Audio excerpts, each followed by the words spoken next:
So before beginning the session, we will pray to Acharyas. Please join me in prayers.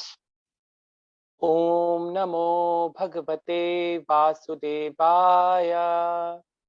Om Namo Bhagavate Vasudevaya. Om Namo Bhagavate Vasudevaya. Narayanam Namaskrityam Naram Chaiva Narottamam Devim Saraswatim Vyasam Tato Jayamudiraye. नष्टप्रायेषु अभद्रेषु नित्यं भागवत सेवया भगवती उत्तमा श्लोके भक्तिर्भवति नैष्टिकी। नमः ओं विष्णुपादाय कृष्णप्रेष्ठाय भूतले श्रीमते भक्तिवेदांत स्वामिन् इति नामिने। नमस्ते सारस्वते देवे गौरवाणी प्रचारिणे निर्विशेषा शून्यवादी पाश्चात्य देशतारिणे। जय श्री कृष्ण चैतन्य प्रभु नित्यानंदा श्री अद्वैत गदाधरा शिवासादि गौर भक्त वृंदा। हरे कृष्णा कृष्ण कृष्ण हरे हरे, हरे रामा राम राम हरे हरे।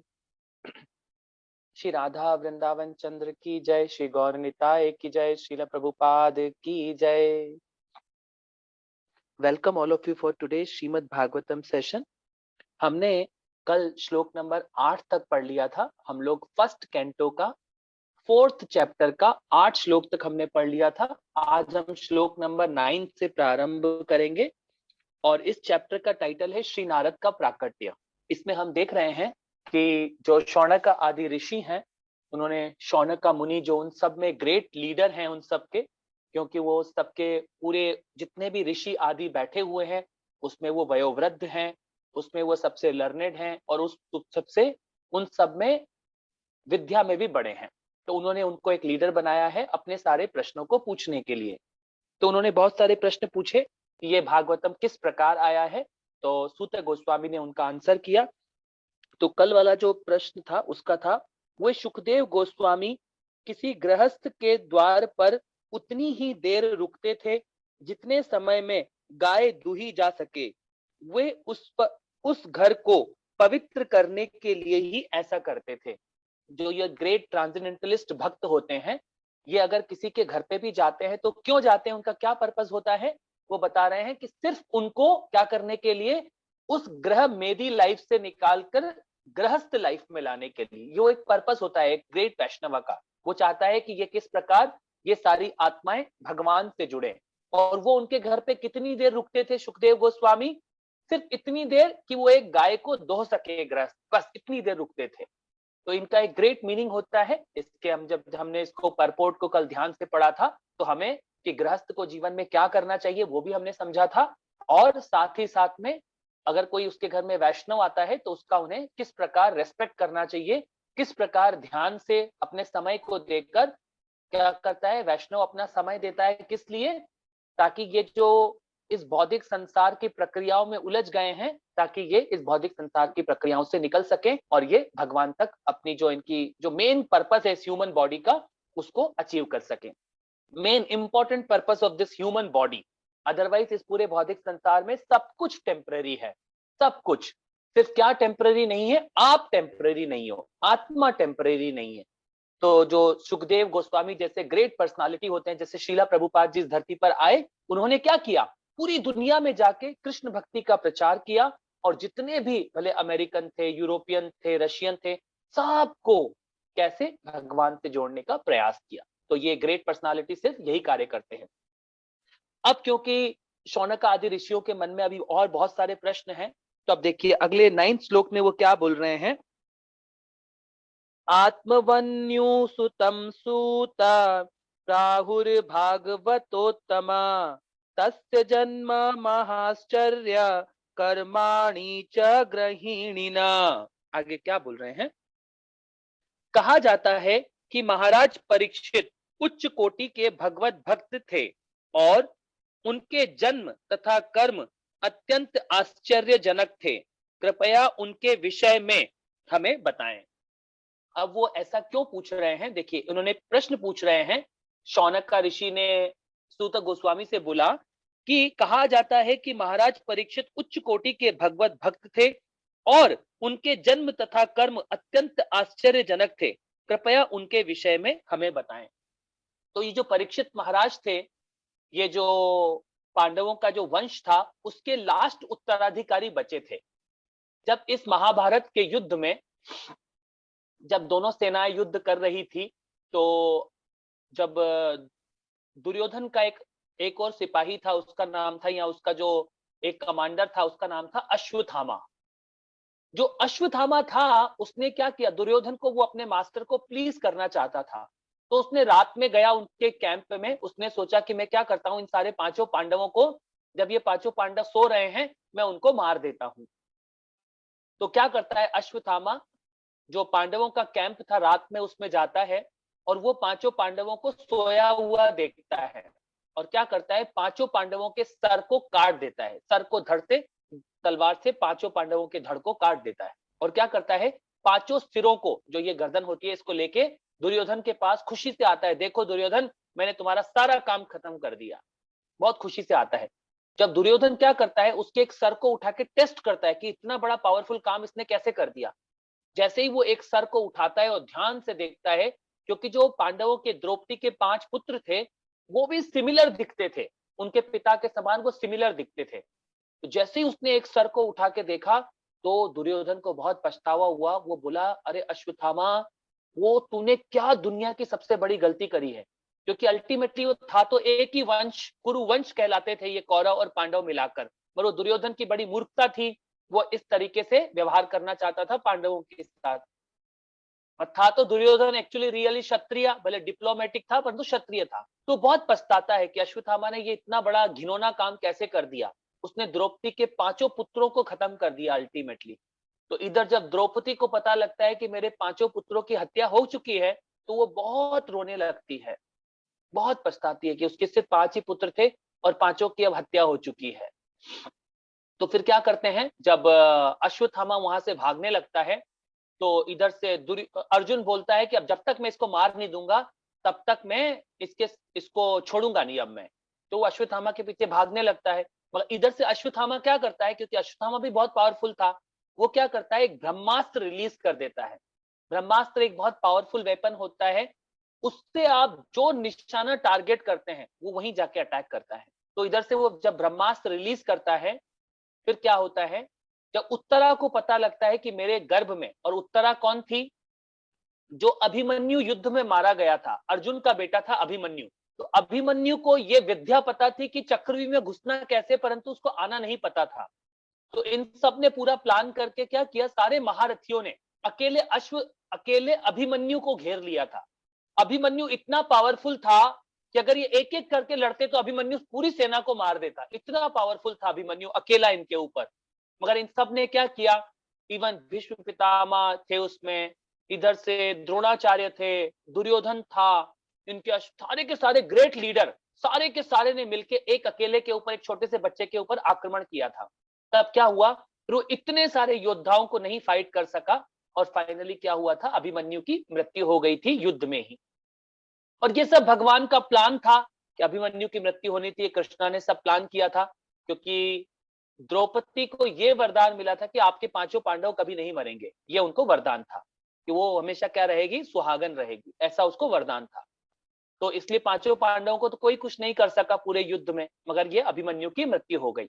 और अभिमन्यु की जो पत्नी थी वो थी उत्तरा, और उत्तरा के गर्भ में थे परीक्षित महाराज, जिन्होंने ये श्रीमद् भागवतम का ज्ञान प्राप्त किया। तो ये उन्हीं के बारे में बोल रहे हैं कि परीक्षित महाराज जो थे, इतने ग्रेट पर्सनालिटी थे। जब उत्तरा को ये पता लगता है कि मेरे गर्भ के ऊपर आक्रमण हुआ है और ब्रह्मास्त्र छोड़ा गया है, तो वो भगवान से प्रार्थना करने लगती है, और तुरंत क्या करते हैं, भगवान श्री कृष्ण उसके गर्भ को बचाते हैं और परीक्षित महाराज की रक्षा करते हैं भगवान खुद। क्योंकि भगवान सेम परमात्मा के रूप में क्या करते हैं, उत्तरा के हृदय में भी बैठे थे, और परीक्षित महाराज जो नया शिशु आने वाला है इस जीवन में, उसके हृदय में भी बैठे हुए थे। तो भगवान तो अंदर से ही रक्षा कर सकते हैं।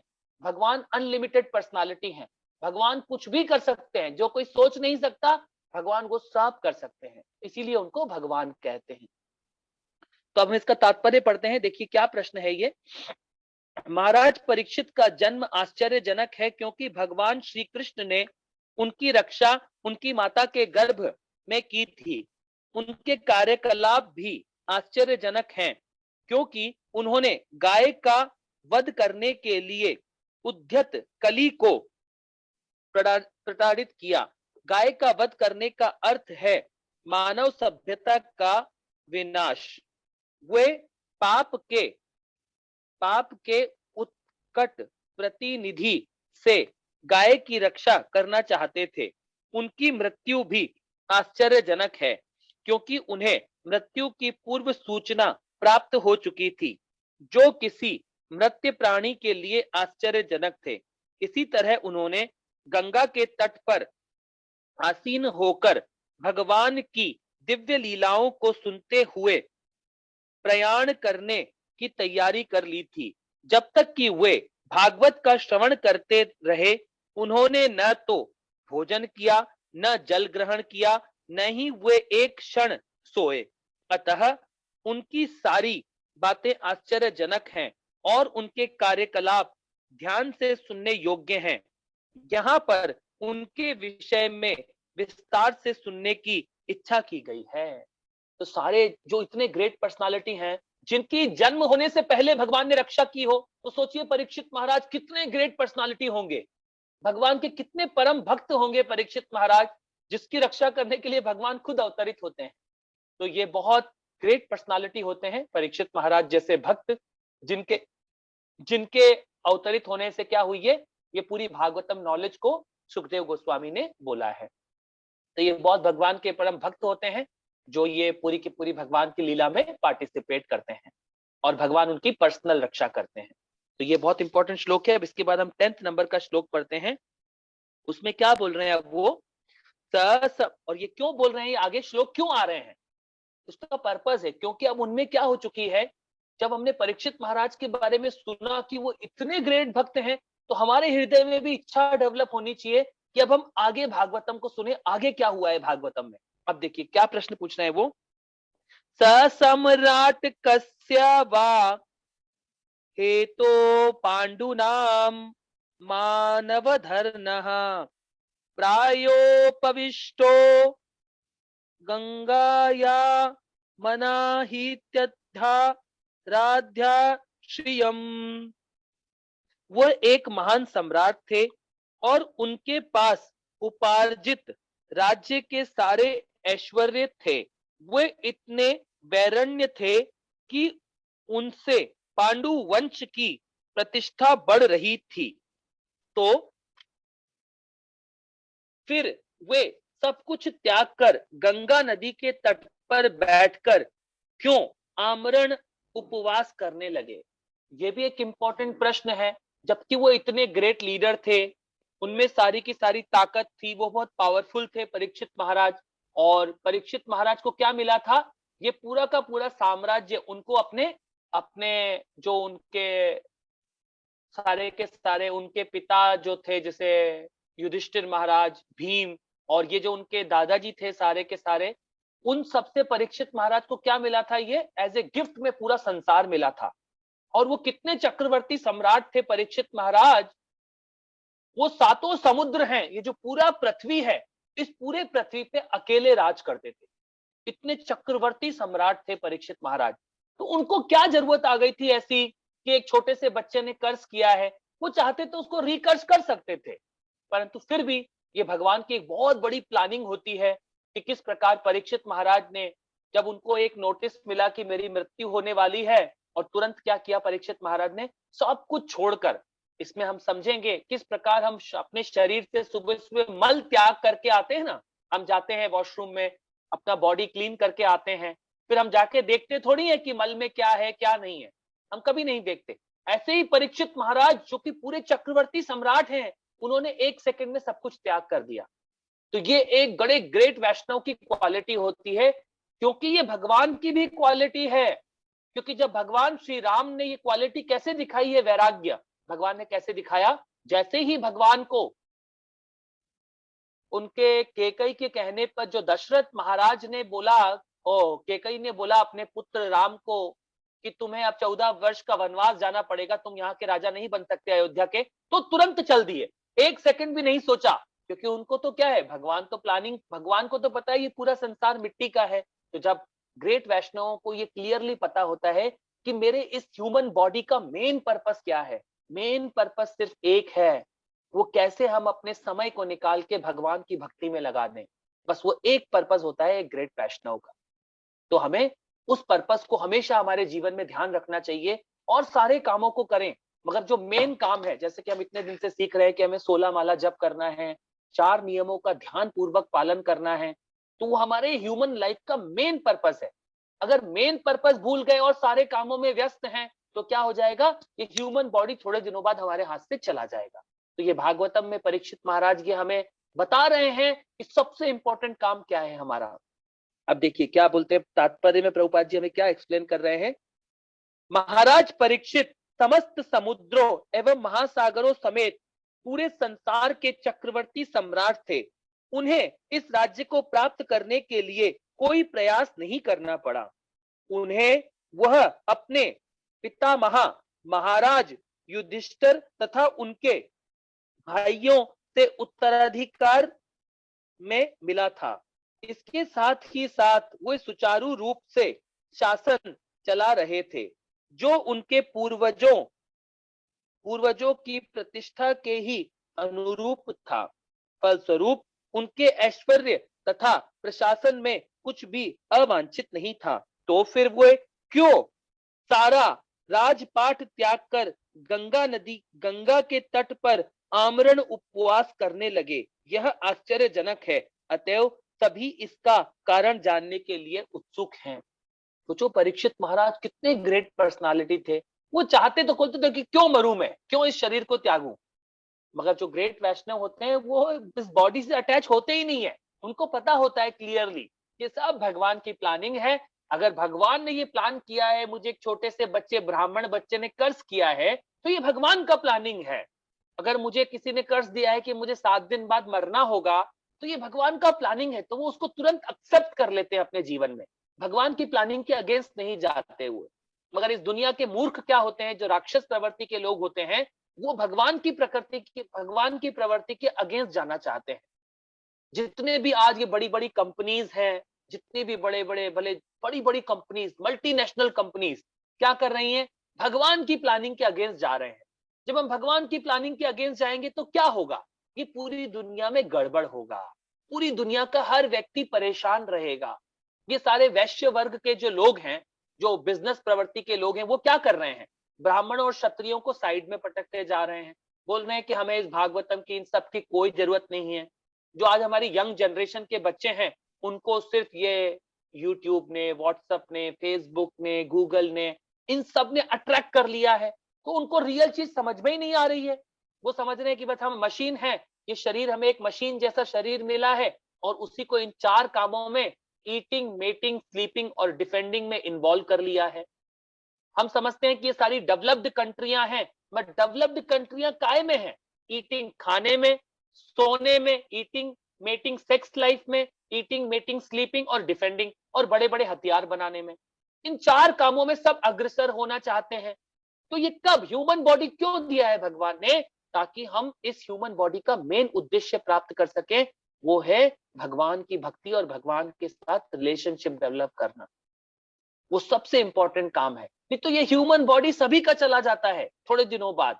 तो ये हम हमारे बच्चों को जब प्रेम पूर्वक सिखाएंगे, उनको जब भागवतम पढ़ाएंगे, उनको रियलिटी समझाएंगे कि हम शरीर नहीं है, तो ये एक माता पिता की ड्यूटी होती है कि वो अपने बच्चों को अच्छे से सिखाएं ये भगवत गीता और भागवतम।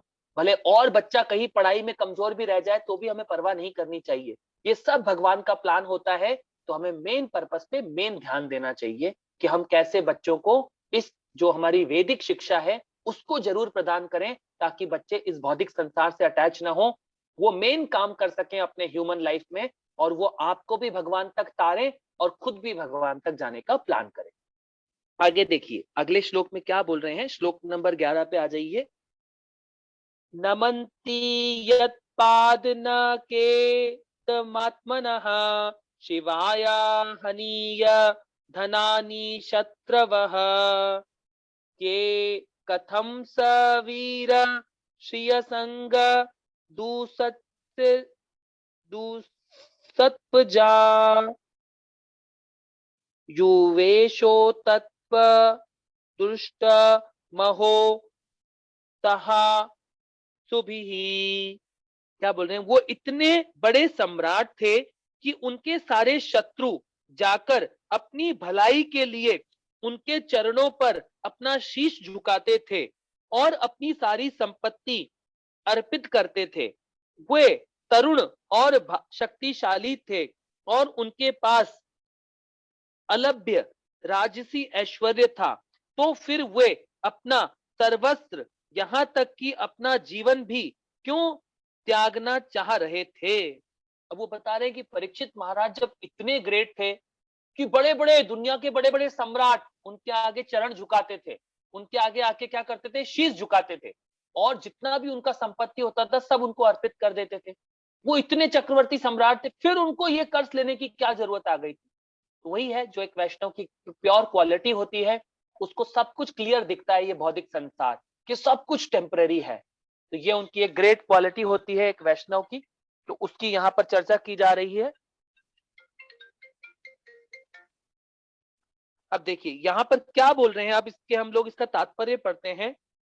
उनके जीवन में कुछ भी अवांछनीय नहीं था।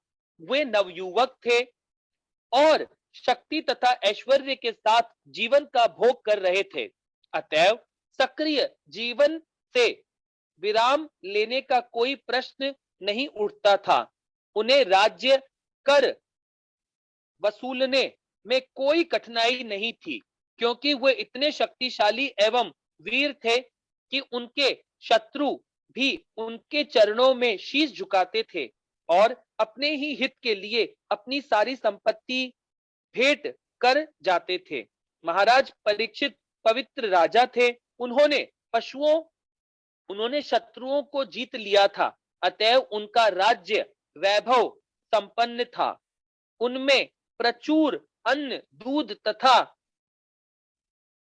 धातुएं थी और सारे पर्वत तथा नदियां क्षमताओं से भरपूर थी। फलतः भौतिक दृष्टि से सब कुछ संतोषप्रद था। अतएव इस असहाय में अपना साम्राज्य एवं जीवन त्याग करने का कोई प्रश्न नहीं उठना चाहिए था। मुनिगण इनके विषय में सुनने के लिए आतुर थे। तो यहाँ पे क्या बता रहे हैं, परीक्षित महाराज की ग्रेट क्वालिटी को फिर से डिस्क्राइब किया जा रहा है इस श्लोक में कि वो इतने ग्रेट पर्सनालिटी थे, तो उनको ये आमरण उपवास में बैठने की क्या जरूरत आ गई थी। वो 7 दिन तक बिगर खाए पिए, बिगर निर्जल अटेंशन के साथ बैठ गए हैं नदी के किनारे पर। वहां पे सारे के सारे ग्रेट पर्सनालिटी आ चुके हैं, बड़े बड़े ग्रेट देवर्षि सब वहां उपस्थित हो गए हैं, तो उनको ऐसी क्या जरूरत आ गई थी। तो यहाँ पे उनकी क्वालिटीज को हम आगे धीरे धीरे पढ़ेंगे कि परीक्षित महाराज कितने ग्रेट हैं। अब हम इसका एक और श्लोक तुरंत खत्म करते हैं। अब हम 12वें श्लोक पर है। देखिए 12वां श्लोक में क्या बोल रहे हैं, शिवाय लोकस्य भवाय भूतये य उत्तम श्लोक परायण जनः जीवस्य नार्थार्थे मसोपराश्रया मुमुचो निवेद्य कूतः कलेवरम।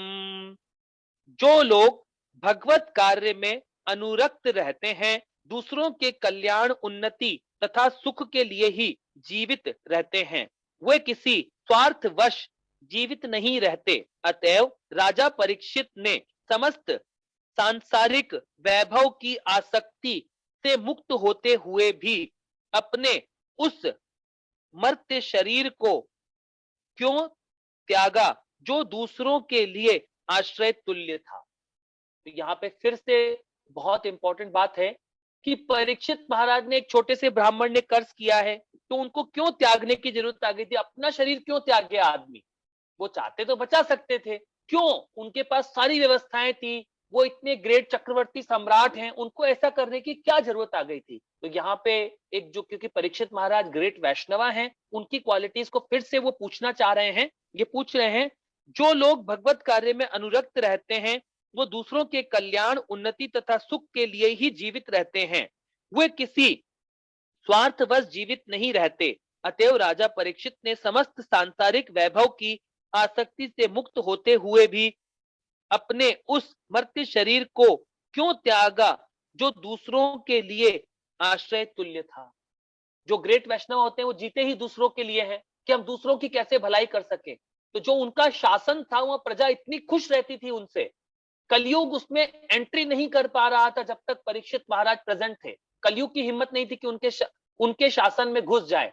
तो कलयुग को घुसने के लिए भी, जो कली पुरुष को घुसने के लिए भी परीक्षित महाराज के चरणों में गिरना पड़ा था कि मुझे आप कहीं तो जगह दीजिए ताकि मैं अपना कार्य कर सकूं, क्योंकि कलयुग को एंट्री लेनी थी उस समय पर, कलयुग शुरू होने जा रहा था। तो ये परीक्षित महाराज का एक ग्रेट प्लानिंग था भगवान का कि किस प्रकार भगवान एक जो अपने प्योर भक्त को वापस अपने पास बुला रहे हैं भगवान। तो ये इसका तात्पर्य पढ़ते हैं।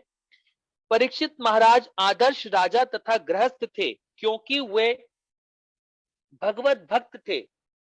भगवत भक्त में स्वतः समस्त उत्तम गुण आ जाते हैं और महाराज इसके विशिष्ट उदाहरण थे।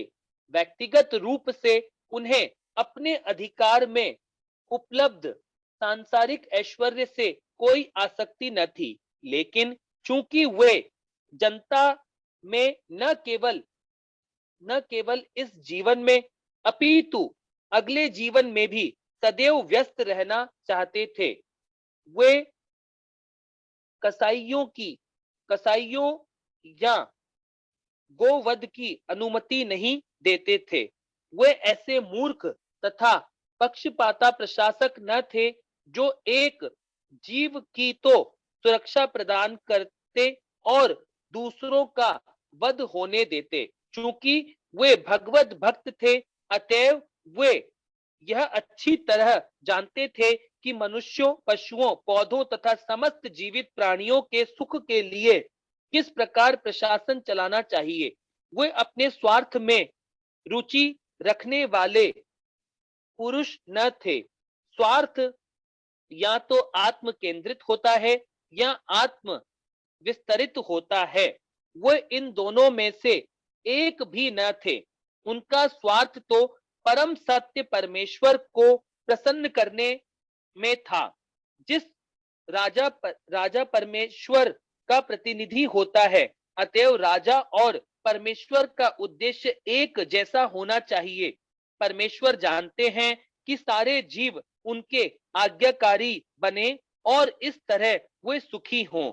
अतः राजा का स्वार्थ इसी में है कि वह अपनी प्रजा का भगवान के धाम वापस जाने में उनका मार्गदर्शन करे। अतएव राजा के कार्यकलापों को इस प्रकार समन्वित किया जाए चाहिए कि वो सारे लोग अंत में भगवत धाम वापस जा सकें।